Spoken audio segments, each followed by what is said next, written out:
So now we're back. We're under a new stream, though, so hopefully the rest of our viewers actually find us. But I'm going to just, because we were knocked off, sorry, guys, I think because I actually decided to upgrade my internet plan today. Same company, I just wanted a faster speed. Maybe they were just starting to do the switch over or whatever. I don't know. But whatever it is, I think what ended up happening was, we just got knocked offline. I have no idea why that happened. But let me take a couple of these chats really quick and then bring us back in. Because we really were doing this really wonderful conversation about, what's making all these films, pretty much looking at it from the standpoint of directing, writing, and acting. What made these films really stand out, which ones were really the best, and on it goes. Because it was so funny when you were knocked out, right, when you froze, you were starting to make a point. You were like, well, the writing, and then it almost looked like you were just pausing to think. And so I was just sitting there like for, probably 5 seconds. And then I'm like, all right, well, what? I'm like, okay, dude, for, show. Hello. Kind of a live show. Live show. I mean, I know you want to think about this and be somewhat poignant or whatever, but, we do have to. Yeah, Ronaldo said we lost contact, echo base. Yeah, that was pretty funny. Well, Ronaldo, we're gonna get to your chats right now. You said basically. I also remember Lucas saying that if there ever was another one, it would be someone else's vision, not his. Meaning, if there was ever another film. I want to catch up on these before we got too deep into this other point that we're doing. Right. Yeah, he did actually say that. That was back in 2005 that is leaving that little glimmer of hope for the fans. He says, by the way, I have to ask, did you see Visions? Did Daryl rant about it? Okay, it's funny you should ask because starting Monday, we are going to be, against Daryl's will, I might add, reviewing each of the episodes of Visions. So I'll do a little plug for it right now. Make sure that you tune in Monday at 8 live. We'll be reviewing episode 1, Sith. The answer is yes, I did see it. So I did watch it because, again, I'm not going to binge them. I mean, they're only like 15 minutes, but I'm not going to binge them. I'm going to do exactly what I did last year. I'm going to watch an episode, then we review it, and then I'll watch the next one, and I'll just let it marinate like that. So once again, with this season, there's 9 episodes, so we're going to take care of that. So, yes. I did. Okay. He says, do you actually think this movie will come out? In other words, will all these films that they're talking about, right? This big biblical type epic for the Old Republic, how the Jedi began. There's like, what are the other ones that they actually confirmed? Because the Patty Jenkins movie is still. Yeah, that's still in the wind. But the ones that actually confirmed, James Mangold, which is pretty much like That's the one I was just talking about. Right. Then you also have the crossover of the wrap-up of Mandalorian, Ahsoka, and Book of Boba Fett. Right. That's done by Dave Filoni. Yep. And then the final one is Charmin Chinoy's film. Oh, yes. Whereas taking place 15 years after the Rise of Skywalker. Right, the new Rey movie, and basically. Rey is basically rebuilding the Jedi Order. So those are 3 that are confirmed by Disney at this Disney/Lucasfilm at this time. Yeah, well, Ronaldo says, I'll believe it when I see a trailer. I know, right? And hey, even then, you don't know, because Rogue One ended up being a completely different film than what we thought it was going to be. But at least it was still a film. That's true. It was released. He also says, I personally don't think that Star Wars should be like Star Wars making individual films. All Star Wars films should be Avengers-level events. Well, you could still have Avenger level. So, in other words, if you're directly comparing this to Marvel, you could have something that's like of that magnitude and scale, and they could be equal, right? Because you did sort of have that with Marvel where the superhero ones, like the standalone superhero films, Usually in phase 1 we're all origin stories anyway. But I mean, you can't really even be that critical of Marvel anyway, because Captain America Civil War practically was Avengers 2.5. I mean, that was pretty Yeah, big in essentially. scope, even though it was a Mm-hmm. standalone film. So when I say that it should be like how Marvel did, all their little standalone superhero movies and then it capped with an Avengers type movie, I don't even necessarily mean in scale. I mean, you could have them all be equally in scale. It's just you're just using that final crossover film to just tie some things up, to just put a cap on that, pretty much. Let's see, what else do you have? I never understood why they made a solo film without Harrison Ford when we just had one with him. Well, that's another thing. That's actually another good point, too, because so you have like three things now working against it. Well, four if you count the point that Ronaldo just made. One, it came 6 months after a widely divided film, The Last Jedi. Like, The Last Jedi, love it or not, it was the film that really drove a final wedge between Star Wars fans. I mean, it just, fan toxicity Mm-hmm. exploded when they saw that. So that's the first thing that worked against it. Second thing that worked against it was the fact that people constantly said, yeah, I don't know if I really need a Han Solo origin film, especially it being your second standalone film. You know, Mm-hmm. I mean, that was bad.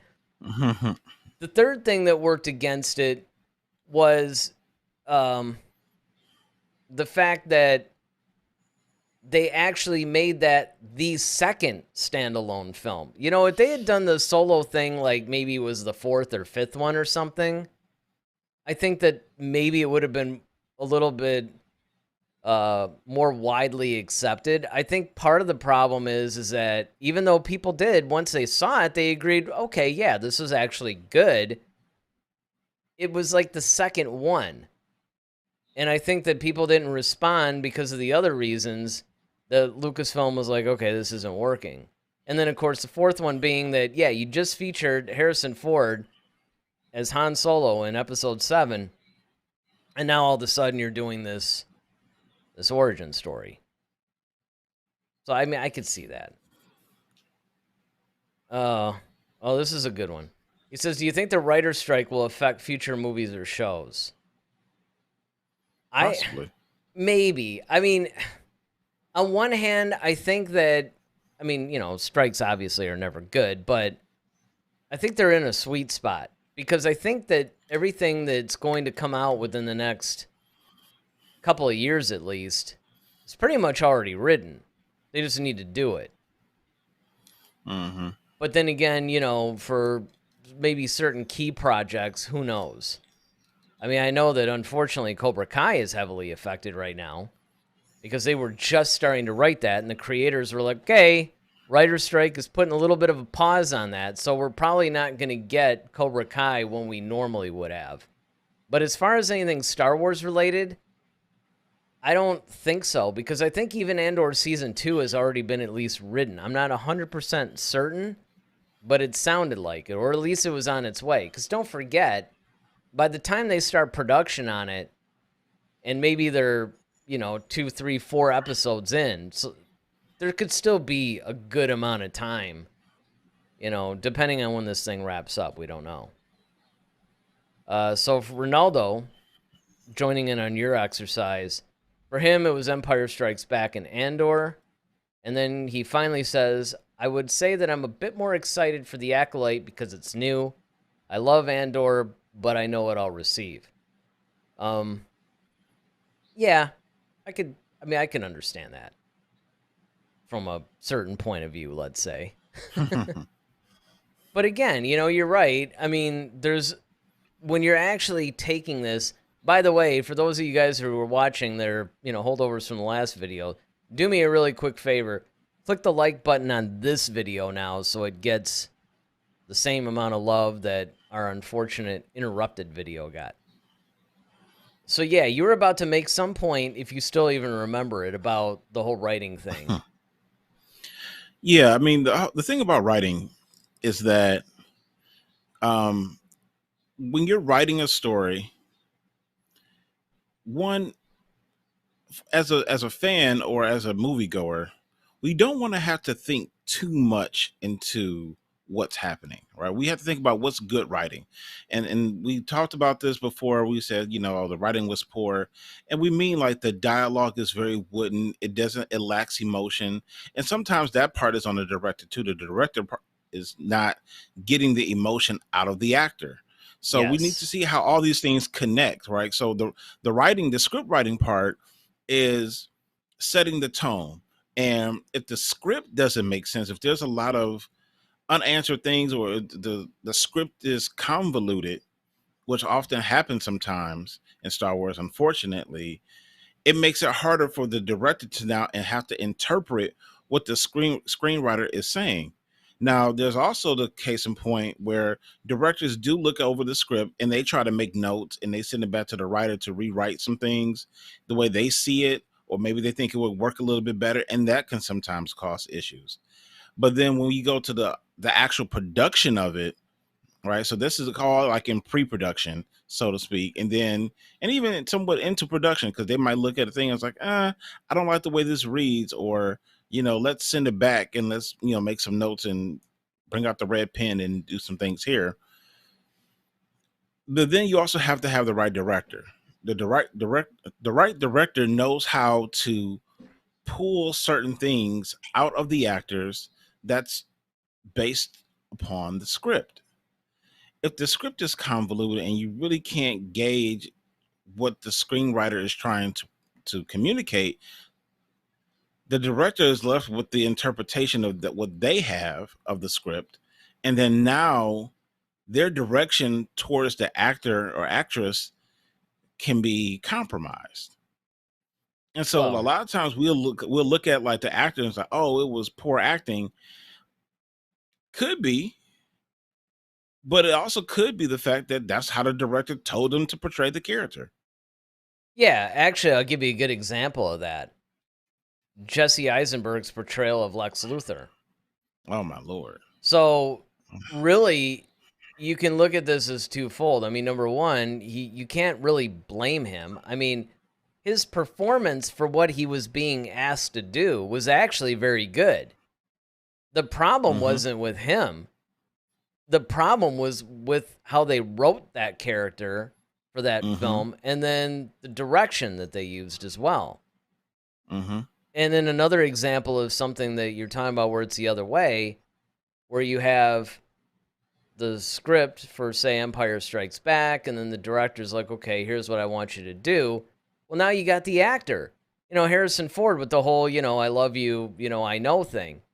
And he was supposed to say, I love you too, but Harrison Ford was like, yeah, Han Solo wouldn't do that. And so he Mm-hmm. improvised the line. And when he improvised the line, it was just so dead on and perfect that, so you can really at each one of those stages, like you said, you Correct. actually had the script. And I'm even watching the Smallville podcast, Talkville, with Michael Rosenbaum and Tom Welling. They just brought this up yesterday when they were talking about the Rosetta episode. And that is that a lot of times, there's things that they'll ask each other because they'll be talking about a certain scene, and sometimes one of them will ask the other one, "Hey, was that actually on the page, or was that how you interpreted the thing?" Because a lot of times, they'll point out that a lot of times what you're getting in the script is just, the character does this, says this, whatever. I mean, there's no real direction there. That's what the director's there for. The director's there to take what's on the page and interpret that and then bring the performance out of the actor that matches their interpretation. But then you have the actor who perhaps, if it's somebody like in Harrison Ford's case, has lived with that character and is the one actually bringing that character to life, they Mm-hmm. might actually go against the director and say, well, you know what? I don't really know if that's the direction we should go. And so, in a perfect world, all three of those things will work together, which, of course, was the original question that you posed. Which films did they all work perfectly together? Yeah, and that's why I was looking at. That's why I want to take that formula, and now we can place that inside of Rogue One and Empire, and New Hope. Now, there's other things that you can also bring it to, and you brought it up earlier, which was pacing. That's another thing, and that's part of the writing, but then that's also part of the editing too. So in the writing, if you have things kind of just happening back to back to back to back to back, and there's no chance for things to breathe. There's no chance for a real resolution, or for us to feel the tension on something before there's a release. Now the director, once again, he's shooting the scene, and as it comes, by the time it gets to the editor's looking what's on the page, and it's like, here are the dailies, here's the script, put it together, and this is what you get sometimes. So it could be, editor's choice sometimes, or editor slash director's choice, or it could be um, upon the screenwriter who actually wrote the actual script that way. Well, usually they don't. Actually, in films and stuff like that, the screenwriter doesn't usually, the editors are usually guided. So they'll be guided by notes from the producers, the director, and then the studio, ultimately. And usually the way it works in film is, depending on the schedule, this could vary. But roughly, if you wanted to call it a standard, the editor will get a first pass at it. So they might be working on a particular scene, because usually you'll have different people working on different scenes or whatever. So they'll cut a scene together, and then that'll go up to basically the director, the producer, the studio. They'll all make notes, and then that's usually where your theatrical release comes from. That's the reason why you'll notice some films will have the director's cut. In the case of Halloween 6, they had the producer's cut. This is usually like, okay, if they work this out into the contract, they could get their own cut of the film that's from them without the studio's involvement. That's why a lot of times you'll have those come out later. Like, oh yeah, 20 years later, now we get the director's cut of, whatever movie. Star Wars Superman works a little 2. different. Yeah, exactly. Like the Richard Donner cut. But that was only because Richard Donner was replaced on that film. He actually shot like 60 or 70%, and then he was fired, and then they brought in, God, who they brought in to replace him. But they brought in another director, and he just like completely recut, reshot a bunch of stuff, and that became what we saw in the theater. Whereas what they decided to do for, a box set or whatever was, let's take the Richard Donner cut, like, let's actually put what he really wanted and use the footage that he shot and all this other stuff. In the case of Star Wars, though, Lucas is the one that's actually controlling it all. Mm-hmm. It's not like the editors are going, yeah, you know what? This is how I think. Lucas is there supervising all this stuff because it's his thing. Everybody has to understand that really, it's a really big budget independent film. There's no reason to have a producer's cut or director's cut because it's Lucas. Yeah. Yeah. I mean, even when he's not the director. Yeah, he was all of it. Right. Now I'm all the Star Wars. Yeah, and now you might be able to make the argument that, hey, maybe you could do something like that, right? Because what if J.J. Abrams really had a different vision for Rise of Skywalker or something? I mean, there are certain things that I could see that maybe they might want to do something like that. But for the most part, that's more or less how it works. In TV shows especially, sometimes they'll let the editor take a pass, and it'll be the editor's cut, which is more or less the first rough draft, right? But right. Then you get all the notes and all the stuff going on. So a lot of times, the script, unfortunately, the writers don't really have, I mean, they could complain about stuff. And, certainly they're involved in the process to a degree. I mean, a lot of times they'll have a writer on set because they need rewrites. Mm-hmm. Because a lot of what happens is, writer will write some really cool scene, and it's like either because of budget or just because, you know, it's like, look, we can't shoot this. This isn't practical. This is coming out of your head, but you know, this isn't really filmable, as they'll say sometimes. And Or so, sometimes it's just the dialogue is not working for the yeah, actor, so they might need yes, to right. change that. Yeah, what'll happen is, you know, they might do like a rough cut or something like that. And yeah, exactly. They'll see one of two things. Either it's not working, so they'll have the writer rewrite a scene to change it, or sometimes it'll just be, hey, we need to fill this out. You know, like we need to get from here to here. Like it's a little bit rough, so let's write something additional that is more transitional than a change. Hmm. So yeah, all that applies. So yeah, like so when we're talking about all this, when we're looking at each aspect, the script writing, the directing, and the acting of it all, we have to then now look at the films that didn't do well, right? Which means pretty much everything else that we didn't mention, prior to, Yeah, and yeah, it's right. Like the rest of them. the rest of them, Well, before we and do that, especially, though, before we hmm do that, I got to put this up here. Ronaldo says, "Hey, that Luther was great." oh my God, he was horrible. Let me just say, unequivocally, Michael Rosenbaum is Lex Luthor. That's right. That's my Lex. Continue. But and that's the thing is I think that when we're looking at these stories, I think they have really good stories here that they can really launch with. Because some people are like, okay, well, where's Star Wars going to go? I've been saying for years I would have loved to what um James Margold is doing. I've been wanting to see a Star Wars movie like that for eons Oh because yeah. it's and the way they kind of described like the 10 commandments of Star Wars, that sits perfectly what I was thinking, Mm-hmm. just in the modern time, right? So I can't wait to see that. The premise of a lot of these things are great, like the crossover between Mando, Book of Boba Fett, Ahsoka. I think that makes perfect sense considering the timeline and the sandbox to which they're playing already on television on the Disney Plus series. I think that's great. I think Ray is not such a bad character. I just think that the writing didn't allow for more exposition on her and really allow us to, as David would say if he were here, earn a lot of different things. I think that's one of the big things. Now, what does draw concern for me is that okay, um Shamish Chinoy is doing the Ray movie. Now, let me just say this. I have no problem with female directors whatsoever. I have no problem with female leads whatsoever.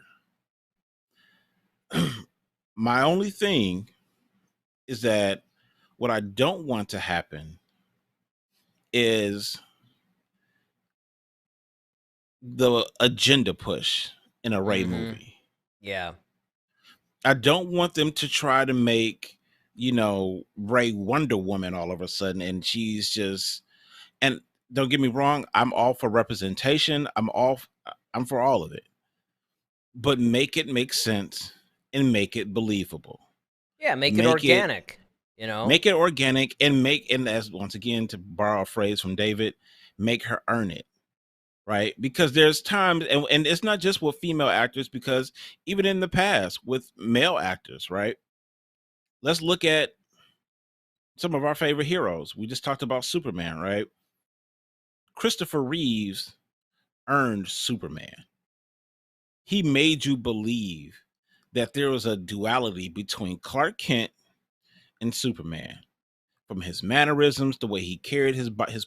I mean, he was like the gold standard, and still is to this day, quite frankly, the gold standard of what Superman of playing that role.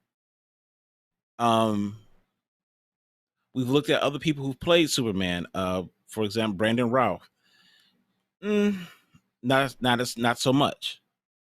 Tom Welling earned it. Once again, we saw the matriculation of him from a teenager as he grew into Superman, and it's like, okay, you could believe it. Even when he started doing the whole almost Christopher Reeves bumbling kind of thing, and then you Mm-hmm. see him broaden up, and he's like, okay, once again, Oh man, I'm with that. you're triggering Ronaldo. He'll be all right. Yeah, But then basically, even it, he says, "Come on, Henry Cavill is the best."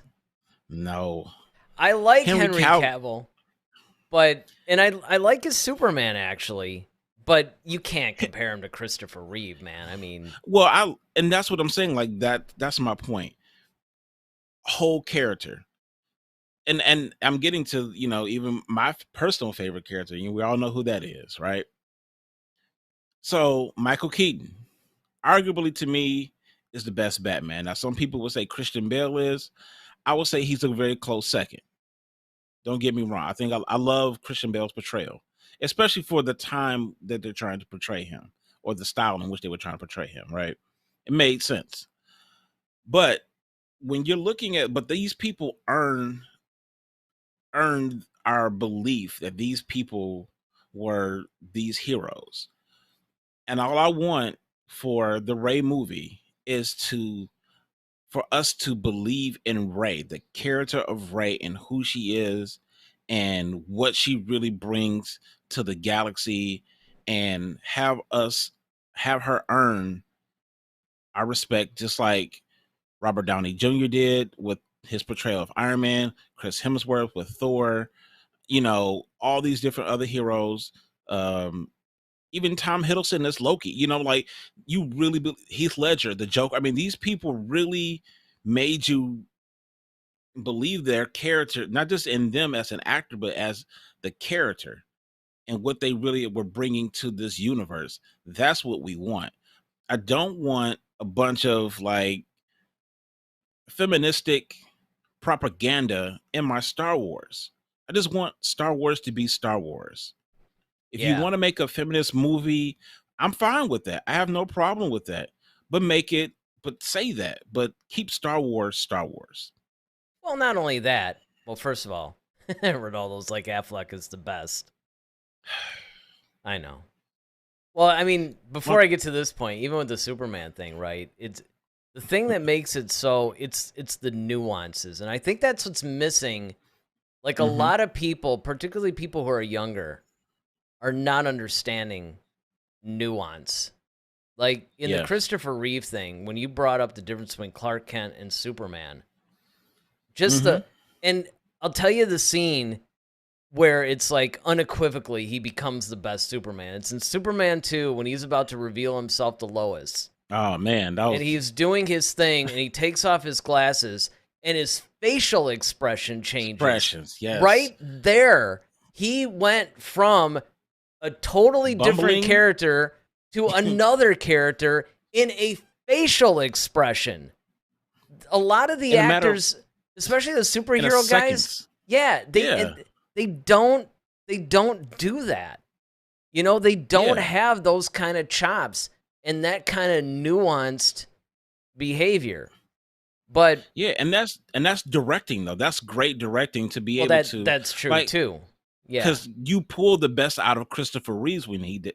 And that's what I'm saying. Like the writing of like, okay, everybody knows. I mean, the script is kind of written itself. Clark Kent is this mild mannered guy from Kansas, news reporter. I'm sure they probably added like a little spin to it where it's like, okay, make him a little nerdy, make him a little like just awkward. So that way there's like, because that's the thing. It's like, when you look at like Henry Cavill as Ronaldo Love, it's believable that he's Superman because I mean, he's this big ripped dude, already just with some glasses on. and So he's like got he a takes the presence. glasses off. And I will Yeah, say I he's mean, probably my second favorite Superman. I mean, yeah, there's I a would lot give of you that. people that are critical of him, and I think it's more because of the way he looks or whatever. But I mean, yeah, man, he also does that nice duality thing really well. And when he's Superman, he has this like you can feel the power Hmm. of Superman there, Yeah. and that's one of um Ronaldo. Also, I'm kind of jumping around. He actually has a lot of comments, but I'm trying to get the ones that are relevant to what we're talking about first. He says, "Did you hear Damon Lindelof's original idea for the movie?"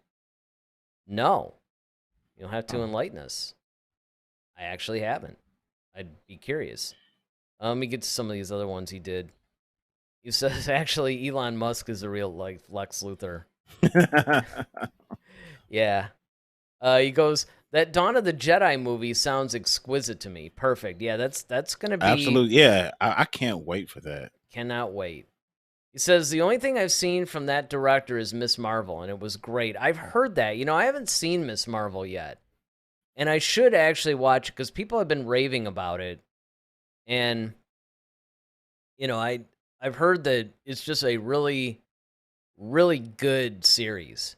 And it's something that I probably should be checking out. I mean, the thing that's weird is with a lot of the Marvel TV shows now, they started out really strong and they're cool. Like actually one of the ones that was the biggest surprise for me was the Hawkeye one.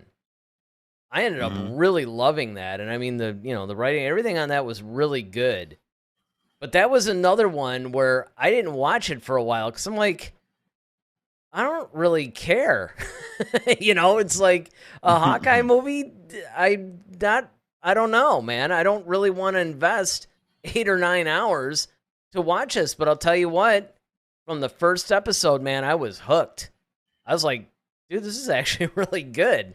And I mean, the story was good. And this goes into what you're saying too, where yeah, you take the writing, you take the direction, you take the acting. I mean, even that Superman 2 scene, it was like, okay, the writing was Clark Kent is going to be in this like penthouse thing with Lois, and he's struggling with, do I or don't I reveal myself? And of course, he's knocked into, I mean, eventually he just decides to do it, right? Hmm. So that's the writing part of it. The directing part of it is yes, how are we going to block this scene? How are we going to effectively, you know, he's going to be talking to the DP. He's going to be talking to, everybody from, any kind of costume design to, what's a set going to look like.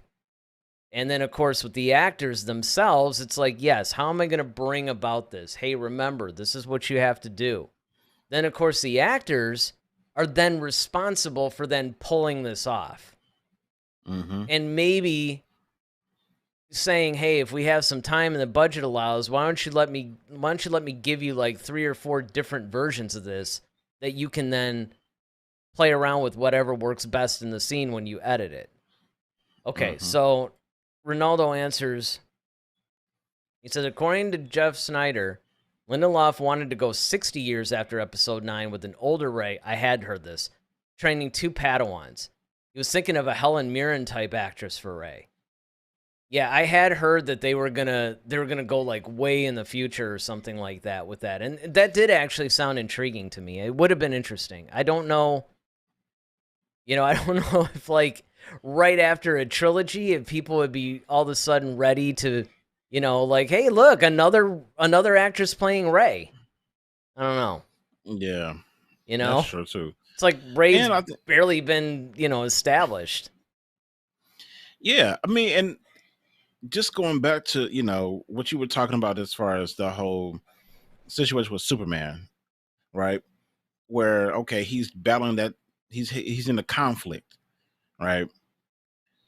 Same time, right? This is great directing because remember you got David Prowse in the Vader suit.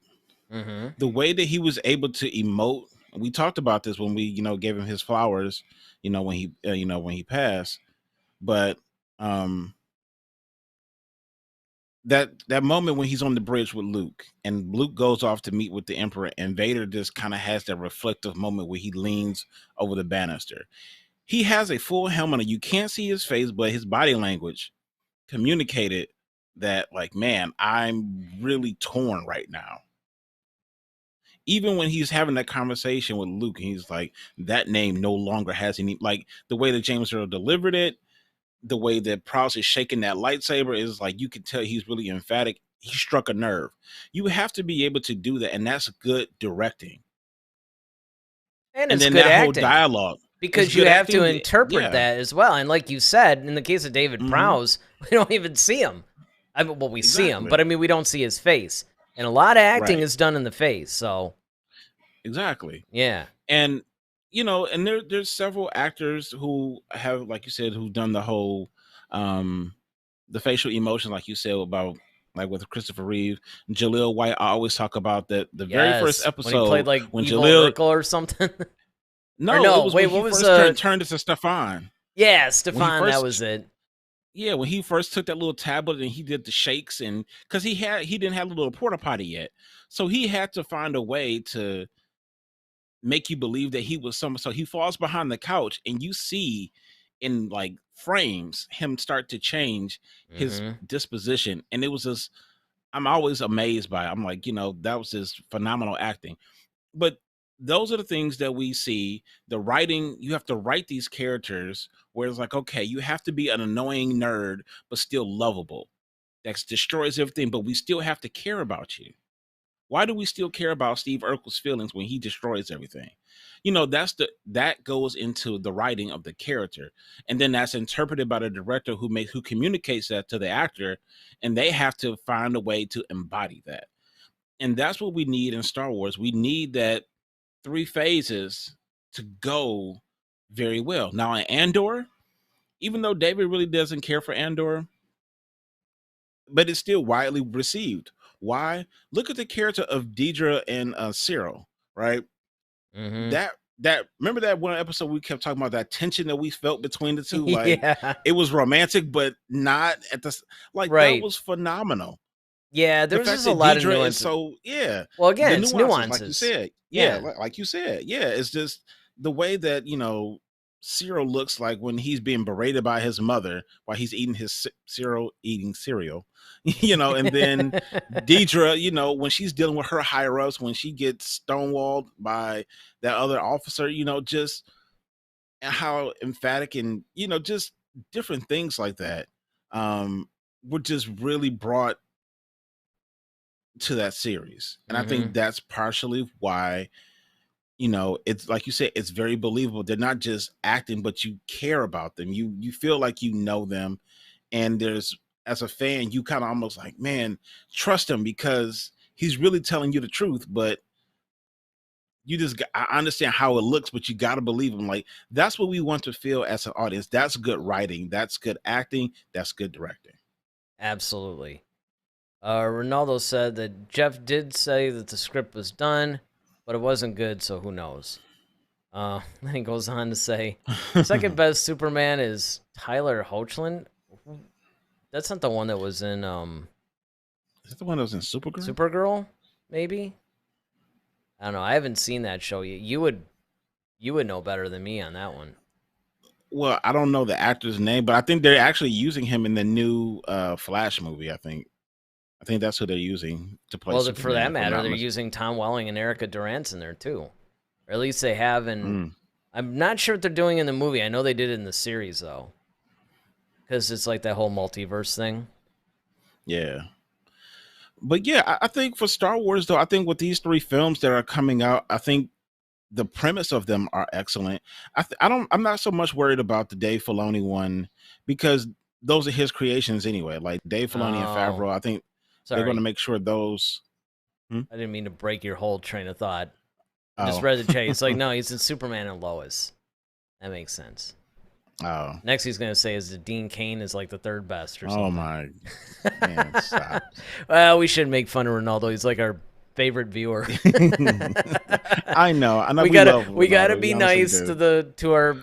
to probably our But best supporter. he's family. It's just kind of He like we all is. jab at I each know. other. Well, I mean, and that's what that's really the beautiful thing about discussing any kind of like film or TV show is that everybody, some things land with people, some things don't. Everybody has like a different viewpoint on something, or maybe there's something. And what's funny is that you can learn a lot from that too, because somebody will make a Sure. case for something and you go, I never really looked at it that way. And then you rewatch it through that lens and you go, oh, and you might actually, I've done that when there's been stuff in the chat, I'll be like, what are they talking about? And then I'll watch something and I'll go, oh, you know what? And it might change my whole dynamic on it. So, Hmm. that's cool. But yeah, you're absolutely right. I mean, the other thing to look at too is that this whole triangle of writing, directing, and acting, it is sort of fun to plug that in to movies that maybe didn't do that so successfully Mm-hmm. and see, okay, well, where did it break down? Because you said this earlier in the show today. I don't remember if it's before our stream went down or after we came back up, but it was basically that a lot of times people will blame the actors, but it's really poor direction. Yeah. No, that was after we came back. Was it? Okay. Yeah. But yeah, I mean, and that's the thing, because sometimes it's hard sometimes in the film, because you have to wonder, is the film this way because it was written poorly, or was it directed poorly? Um and sometimes there's a combination thereof in Yep. certain spots. Well, You I'll know, give you so a good now, example. I mean, not an actual, like, here's a film and an actor or something, but just circumstantially what you're talking about, where it sort of blurs the line, right? Because you might have an actor who's trying to give the director what he or she wants, and they're not being very clear, and it's forcing them to guess. And so now they can't do as good of a job with it because they really don't understand it. So that would be, I think, a situation like what hmm you're talking about. A perfect example of this actually would probably be The Phantom Menace, because hmm in that particular film especially, it's like one guy on this enormous green screen, and hmm it's kind of like, okay, now you got to pretend that you're in the room with like 20 people and you're interacting with them, and they're like, well, and George, of course, would never give his actors any kind of direction whatsoever.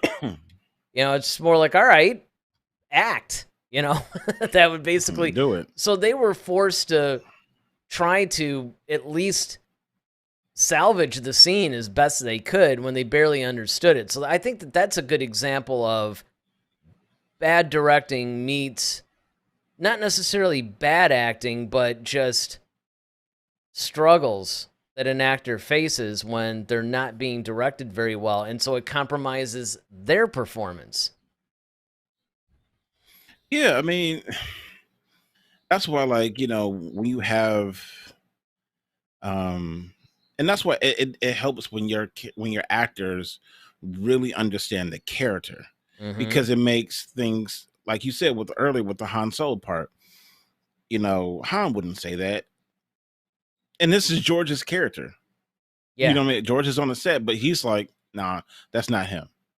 That's not how I've been playing him. Like, this is when you really embody that character, it becomes you. So for that moment in time, and I think this is also what made a lot of other actors really, going back to some of the other superhero films, people who played the Joker, right?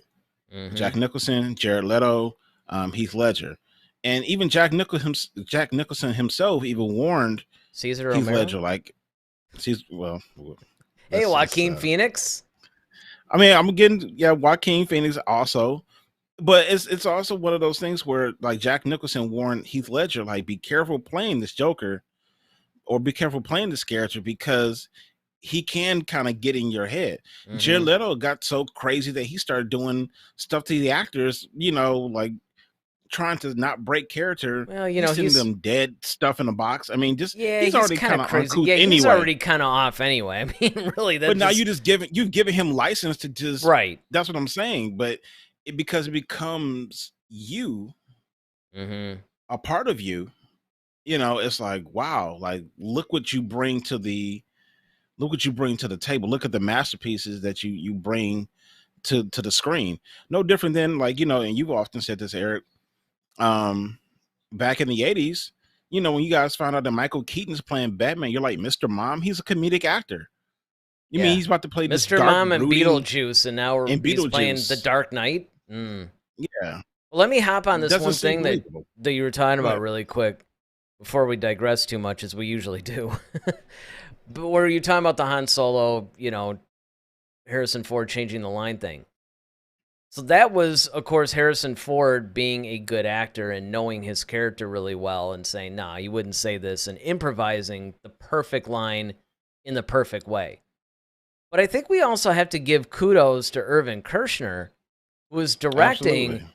to actually be giving enough to the actors and recognizing the fact that, hey, this is better. This is a good moment and this is better. And yes, we're going to go with this because I think I might be wrong, but I think he even had to fight to keep it in because I think George really wanted to go back to the other thing, and Yeah. Kershner was the one that was like, staying, and they ended up, using it, of course, and it becomes probably one of the most Iconic. iconic lines. Yeah, Yep. go figure. Mm-hmm.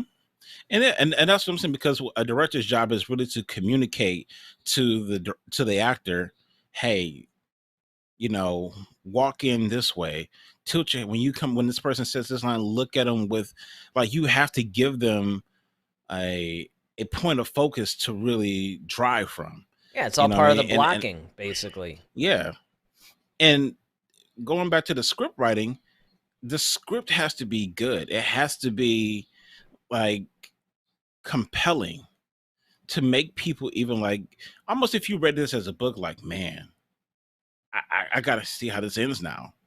Hmm. It's like I'm chomping at the bit, and we've seen it on television shows that we've watched, 24, Cobra Kai, great script writing where you really take some chances, but then you also know when to let things kind of settle and ramp up again and have those moments that, almost like classical music, it has its vamps, if you will. Well, So the yep. the funny thing is that Harrison Ford, I think, said it succinctly during A New Hope. When Lucas was just going crazy, and the cleaned up version is basically Harrison Ford was like, "Look, George, you can write this crap, but you can't say it." Can't say it. I Yeah. mean, and that was the disconnect that not only did Lucas have as a director, but also as a writer. Now, the story Right. was fine, but some of his dialogue, you Mm-hmm. know, it had a lot of it had to be done, and it was sort of rewritten on the fly by him or by the actors or whatever, because, he's writing away and realizing, yeah, this isn't translating very well. And of course, a lot of stuff Yeah. was edited out as well. So, really, you can even throw the editing. It's not just controlling the pacing, but it's actually controlling the performance in a lot of ways. So yeah, Sure. you have to factor all this in. Filmmaking is a team sport after all, even though usually the Mm-hmm. director and the lead actor gets all the accolades. I mean, really everybody contributes in some shape or Absolutely. form. So, Yes, yeah. the DP, the producer, the making sure everything is. I mean, yeah, like you say, it is a team sport, and everybody has to deliver. And I think that's what we need in these Star Wars films, is that moving forward, is that you know I'm pretty okay, especially looking at some of the things that some of these directors have done before. But once again, I still don't know, because quite frankly, like, look, Ryan Johnson is not a bad director, people. Nope. He's not. Nope. I mean, he's done great work. Great The work. problem is that he just bombed on Star Wars, unfortunately. Well, and honestly, I think that if Ryan Johnson got his own trilogy where he's not dealing with legacy characters that everybody cares about and it's the second movie of the franchise, I'm thinking maybe they would give him a pass. Like, I think a Ryan Johnson styled movie in the Star Wars universe would work fine. And maybe if they actually had a plan going from the beginning, Well, we always keep going back to that. and again, But it's because it would be that his trilogy, right? So he would be the one right. controlling the whole thing. And yes, absolutely. Hmm. Absolutely. Let me get this comment in from Ronaldo because I think it's actually really good here. He says, I think George's dialogue works better in a book instead of a movie, sometimes at least. I agree. Yeah, I agree too. I mean, and again, it comes from the whole storytelling thing. George really is the master storyteller. He's his dialogue usually isn't very good, he can write scenes, but he has a hard time writing dialogue. He has a hard time directing actors. He's phenomenal at reinventing filmmaking. He's like, there's some definite strengths here, but it just shows you, why was Empire so widely, why is it so amazing? Because you had a director who knows what he's doing directing it. You had Lawrence Kasdan pretty much writing it. You had people who are more or less masters of their craft. Now, of course, even Kasdan took a little bit of a hit, in recent years. But I don't think so much was his fault as much as it was just the whole process by which the sequel trilogy was done. Like you said, the whole plan thing. So, you said what? You said so. I said like kind of Ahsoka. Oh, bad joke. I thought for a second it kind of jumped, so I thought it was like another moment where I can't. No other internet glitch. I might be, like I said, I decided. I mean, I love this whole like fiber internet I have, and I was kind of like at 500 gigs or megs. That would be actually really fast. I'm like, dude, that'd be like gigs? That'd be like next level. That'd be like Elon Musk is over my house right now hooking this stuff up. I'm like, beamed dude, directly you work to for the his government satellite. now? Yeah, right. So I was on this like 500 meg, fiber plan or whatever, and then I decided today, I'm like, you know what? I'm looking at this thing. I'm like, I mean, I could get a gig for just like $15 more a month. Why do I not do this? Now, the mistake I made was doing it like 6 or so hours before. Like, it never even occurred to me that at some point they would have to somehow like switch the signal or something. I figured they would have done that by now. They do say it takes like within a day to do, but I think what ended up happening was it happened during our show.